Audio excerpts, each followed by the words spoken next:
Hello everybody, this is an introductory video to the Pathfinder 2nd edition release 19 rule set and the data that comes with the core rules as far as testing is concerned. So this is going into the test channel first for a few weeks to iron out some issues that people find, get some of the people to test it and use it and get it out there and give it a good going over before we actually move it into the live environment. There's a lot of new functionality in release 19, so this video is going to be a 10,000 foot, 1,000 miles an hour overview of the key points in release 19, and we'll have other videos delving into these areas in more detail that will be coming out over the upcoming days. So the main area of release 19, the main new thing in release 19 is activities, and you'll see that there's a new data type called activities down here. And these contain quite a lot of activities. You can see that some of them are tagged with certain types, like an E is for exploration activity, D for downtime, O for other. Some don't specifically have a kind of type of activity assigned to them, but the results or the effects and actions related to that activity can be used, within Fantasy Grounds.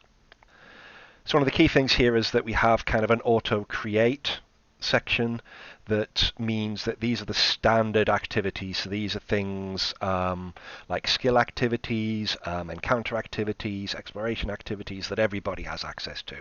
And this auto create flag that you see if I open the climb activity, there's a flag down here that says auto create, which means that when you create a new PC or open a legacy PC from release 18, it's going to create an activity for this within the PC sheet.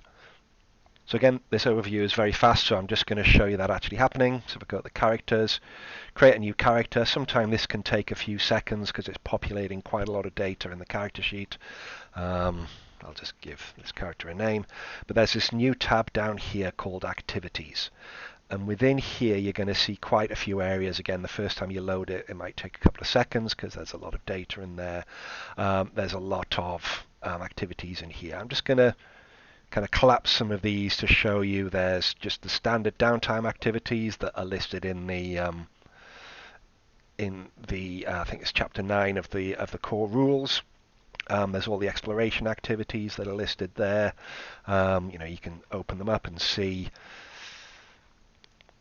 what the activity actually has, and then if you need to make a skill check, there's you can make a stealth check, things there to see what actually happens for those activities. There's encounter activities, there's the basic actions that are available to you, and there's the specialty basic actions. So these are all again from the core rules, giving you information about them. If there's an associated check like the escape artist, you can use athletics or acrobatics. There's that's listed there as a actual action that you can just click on and roll. But by far and away, the largest section is the skill activities. So previously, you could have got some information, say, hey, I want to see what I can do with athletics. From the skills tab, you could have opened the athletics data there, see information about climb, about forcing open, about grappling, high jump, long jump, shove, all of the various different actions and activities that were related to a skill. Now these have actually been created for you. So if we go down to athletics, you can see, disarms trained, the others you don't require to be trained, and there's various actions related to these. Some of these might actually have some additional information because there's a new field called how to use that's been added to a few of the key records, like feats, like items, and these activities, giving you a bit of an idea here. So in this example, climb, it says the GM determines and assigns the DC before the check is made. This check doesn't use any targeting. It gives you if you land prone, because there's an option that if you critically fail, you might land prone. You can apply that prone effect to yourself. So, there's just some good ideas about saying, hey, this is how you can use this activity. And if you want to know more, you can click that little help icon, and this will open a how to use wiki page. Currently we're tracking it in Google Docs for the test, but once we go into live, then that wiki page will be created. There's obviously quite a few to-do areas in here, but this gives you kind of ideas of how to use those activities and general actions within Fantasy Grounds, and describe some key keywords, common terminology that you'll find thrown around within just using Fantasy Grounds in general. So in this example, it says the GM determines and assigns the DC. So this is a new functionality that the GM has, that they can actually say, okay, this is a level 5 task that has a DC of 20. Somebody's trying to identify a level 2 spell that has a DC of 18. If it's a rare spell, that could change it to DC of 23. You can have simple DCs in here. So if it's an expert, 20, and you can adjust those difficulties as well. So basically all of the areas of how you can assign a DC are here. The GM can also drag things such as items or spells or NPCs to this desktop panel. So as an example, we'll just pull up a spell here. So if somebody's trying to identify a 5th level spell, maybe you see it automatically populates the level 5. It would look at the rarity adjustment as well from the traits. So somebody needs a 26 to actually do the DC there. In this example, climb, let's say it's just, somebody's decided, the GM's decided it's an expert climb check. Somebody makes that roll, and the system will look at the result and actually display the success level data from here. So there's, success level data here. So it's telling you critically failed against the DC that the GM set. It doesn't show you that DC here.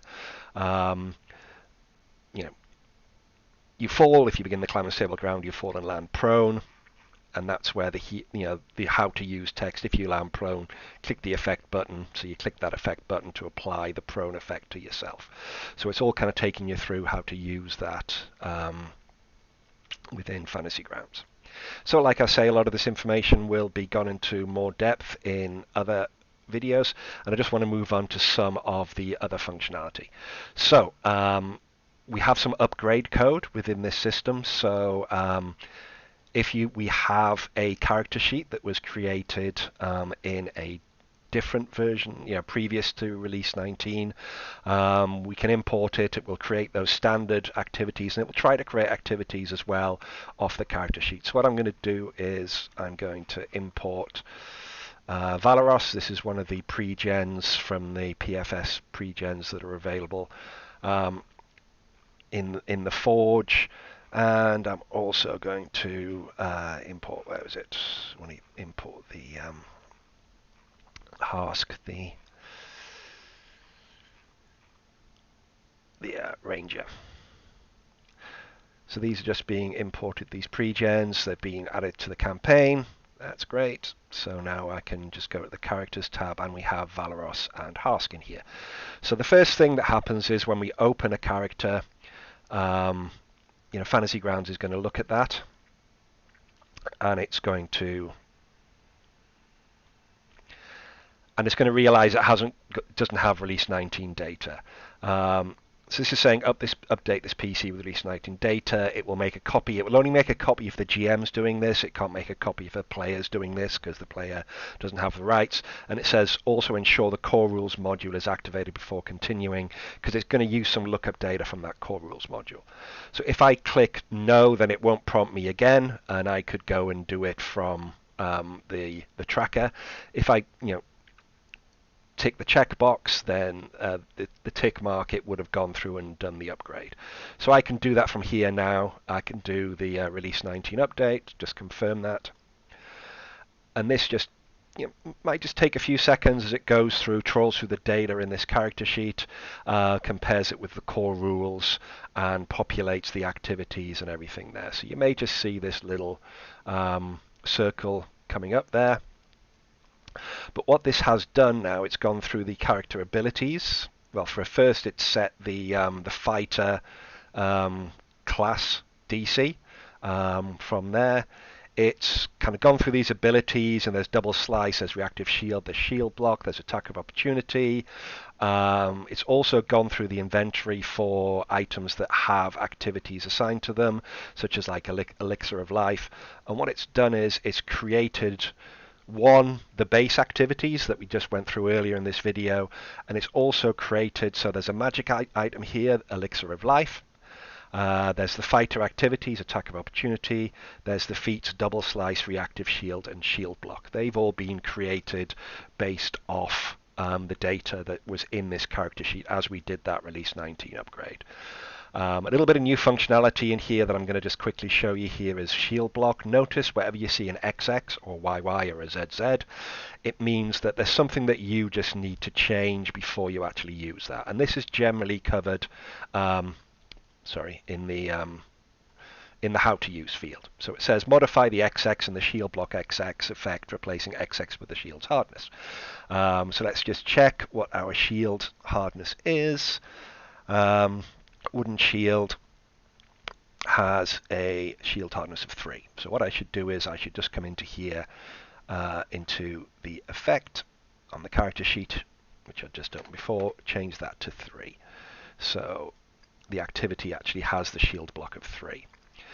So that quite nicely takes me into actually demonstrating the shield block functionality. And to do that, I'll need a couple of characters on the combat tracker so we can demonstrate, doing damage and everything else. So I'm just going to add Valeros. Notice there, that's the copy that was created. So that's still release 18 data. If we open that, it would prompt us to, if we wanted to, upgrade the data again at that point. And I'm just going to add tester to the tab there, and I'll just add a weapon to them very, very quickly so that they can do an attack. So I'll just give them a mace. So there's the mace on there. So we're just going to target, Valeros for the terms of this demonstration. So Valeros has been targeted when he's going to take damage, and he's decided that he's going to actually use his shield block reaction. So it just says, ensure you have only one shield equipped in your inventory, because the system is going to look at what shield you have equipped. And basically, if you use this reaction, apply the effect before the attacker rolls the damage. So it's set to self, and it's set to expire on one roll. So I'll just apply that. You can see now shield block 3, just for the next roll, is on here. And I'm going to now roll that damage. So it's done 6 points of damage, and you can see actually in here, 3's been absorbed because we had the shield block 3 effect on there, and also partially absorbed, and the shield now has 9 out of 12 hit points. So the shield's still there, but it's taken damage. And if we have a look in the inventory, there's now a new field called HP damage. So we've taken 3 damage on that shield. We could, if we wanted to track that we'd use an activity, we could just, check that we've used our activity there. That's really just for information. There's no real actual automation tied with it. At the beginning of your turn, it gets reset, so that it's tracking that you're using your one reaction per round. Just say, for example, we got hit again at some point in the future. We put the shield block 3 on ourselves. The damage gets rolled. 6 again. Notice now, so again, we only take 3 damage, because 3 of it's absorbed by the heart of the shield, but now we've hit 6 hit points out of 12. You can just see in the chat here, it's showing you that the shield's broken. And that basically means that we can't use it in future. If we raise our shield now, it's telling us no valid unbroken shield equipped. So it's actually tracking that the shield's broken and we can't actually raise it. So that's kind of what we're doing now in release 19 to allow shield blocks, tracking of damage on shields, and how the system would actually do that. If you had another shield that you suddenly got, in your inventory, you could equip it, just, using the buttons here.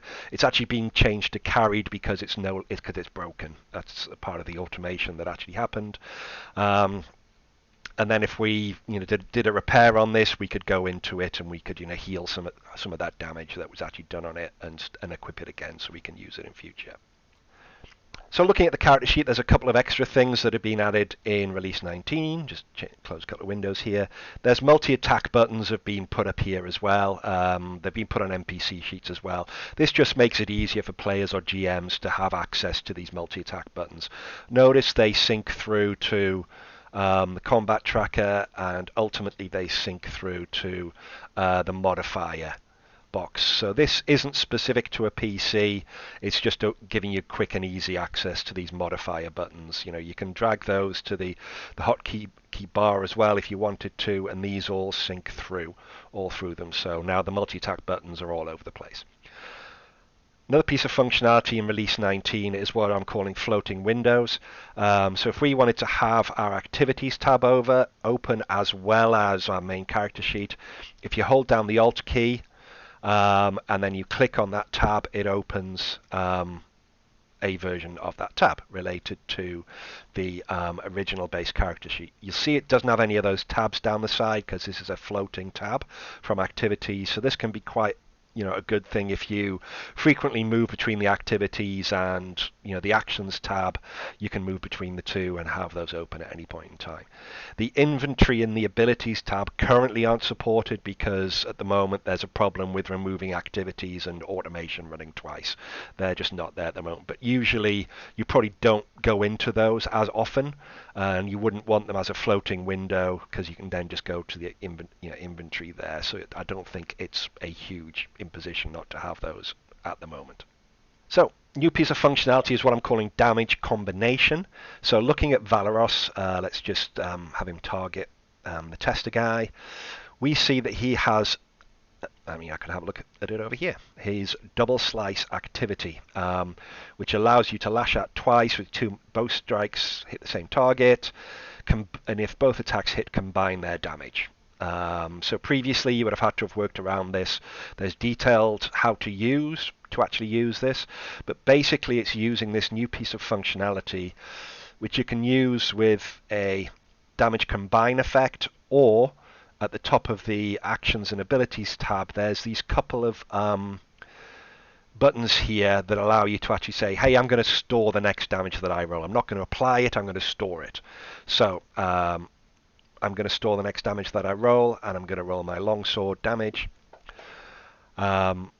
So it's done 12 damage. You see it says stored damage there, and this little icon's changed slightly. There's no longer the plus that was on it, and now we can damage roll stored. We can click to apply. So maybe our second attack failed, or if our second attack hits, when we roll that second attack, it's going to combine the damage together.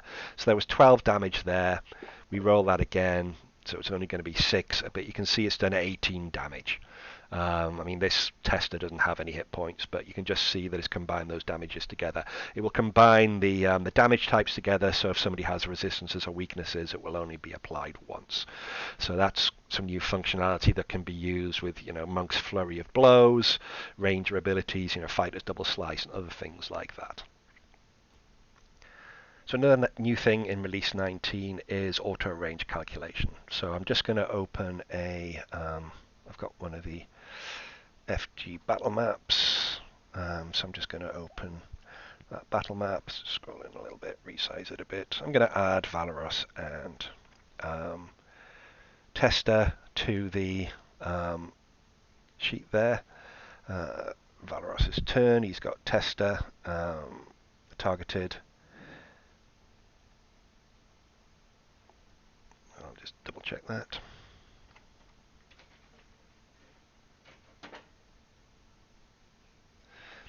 So Valeros has got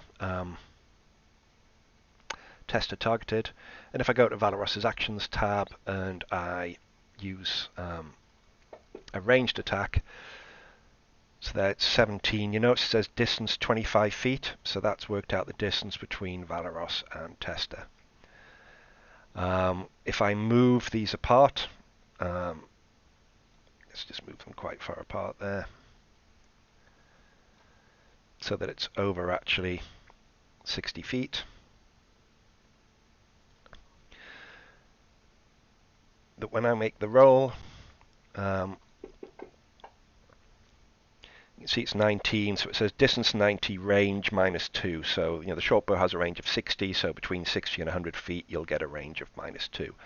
So that takes that all into effect there. There's various effects that can help with certain abilities that ignore range bands, or also volley will be taken into account. I don't think the short bow has a volley. No, it doesn't. But if this had volley and you attacked within the volley range, you'd have the penalty automatically applied as well. So that's quite a nice new feature that automatically does all of that. Also, you'll see that every time I rolled, one of my ammunition was checked off. So that's also now actually tracking all of that. So there's a lot more little bits and bobs involved with Release 19, but those are the main things that I actually wanted to go through. There's quite a lot of effects changed. There's additional effects, but also additional functionality in effects. Just as an example, if I bring up an effect here, there's now ways of tracking the usage of items. So, for example, if Valorous wants to uses Elixir of Life, the first thing he does is he heals himself first, which he heals, just one. That wasn't good. But Elixir of Life also adds a item save against disease and poison. And when he applies that second effect, you can see that it actually removed the item from Valoros because it was the last actual item in his inventory tab. So you can keep track of using items as well within there. Other areas of the effects, like I was just kind of showing, we have different types of targeting. You can now target to self, so that's if somebody's flat-footed to you. You could target to the target, so maybe somebody's hidden from you.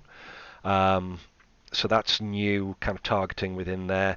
There's ability to reduce at the end of turn that's been there for a while. There's also now a new field that when you apply the effect, normally it would just set the current initiative point, but now you can set that to the initiative of the source of the effect, the initiative of the target, or the actual current turn.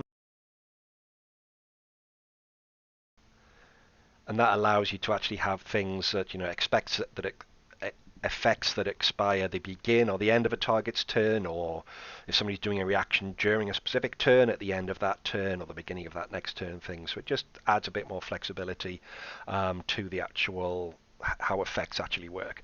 And there's a couple of new expend in here. Notice there's once per round and twice per round. So there's some abilities that, the first time you do damage in a round, I can't remember exactly which ranger ability that's tied to, but it's one of them. And basically this will mean that during your turn, the first time this effect is triggered, it will then go to skip, but then when it comes around to your turn again, it will be available to you again. So this kind of provides a lot of flexibility and automation around making sure that effects only apply when they actually should. So this has taken, I've gone through this very, very, very quickly, but it's still taken me a lot longer than I expected. So if you're still here, great. Thanks for listening. Sorry it's taken so long, and look out for some more follow-up videos for individual topics with more information. See you later.